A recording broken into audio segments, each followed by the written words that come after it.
A comfy cozy can actually be any shape you want it to be.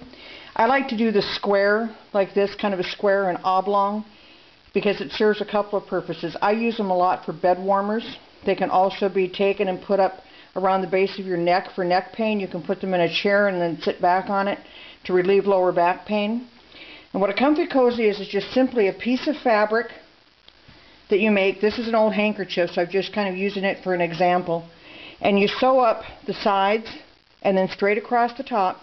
And if you take a minute when you're sewing the top part here and fold the corners back there and back here and then stitch across the top, then when you turn the corners, you end up with these really nice, neat corners that don't dibble in. They kind of all stick out there if you take something and poke them, and it's just a really nice way to do it. And then you leave an opening when you're sewing, like this one right here, that you're going to be able to take and pour the filling into.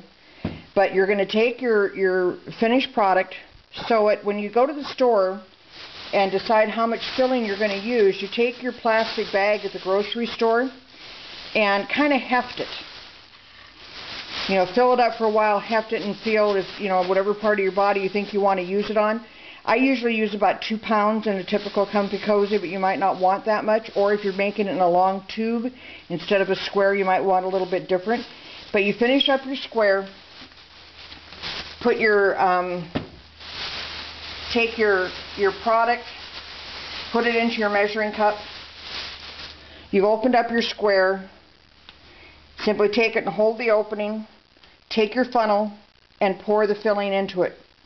Now you can do this one of a couple of ways. You can do it like this. You can do it with a funnel that's got a real wide lid. You can take your plastic bag that the buckwheat comes in and just simply tear a hole, drop it in here, and then dump the whole thing all in at one time. Whatever way you do to get it in nice and easy. Obviously, as you can see here, it has the potential for making a heck of a mess, so you want to be sure to do it neatly. Then when you get it done and you get it finished and full to where you think you want it to be, again, give it a good heft. See if you need to take any of that out of there, and if you don't, if it's the way you want it, then you simply take a needle and thread and go across here, sew it in and out, back and forth a couple of times so it's nice and sturdy. You've got your finished comfy cozy. It's a nice, easy thing to do. They're great gifts, especially for grandparents, aunts and uncles, people that you really don't know what to get things for, and they can be made from any kind of fabric. If it's holiday, you can, certainly pick up a lot of holiday fabrics. A lot of fabric stores have remnant pieces, small pieces that are left over out of fleece. It makes them nice and toasty.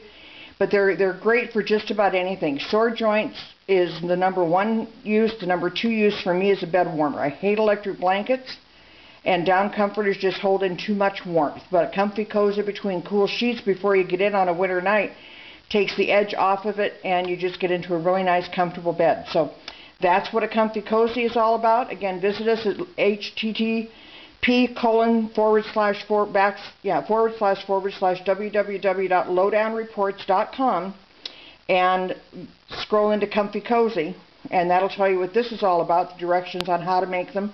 Or if you just want them and don't really want to bother with it, you can order them directly from us. So enjoy, and thank you very much.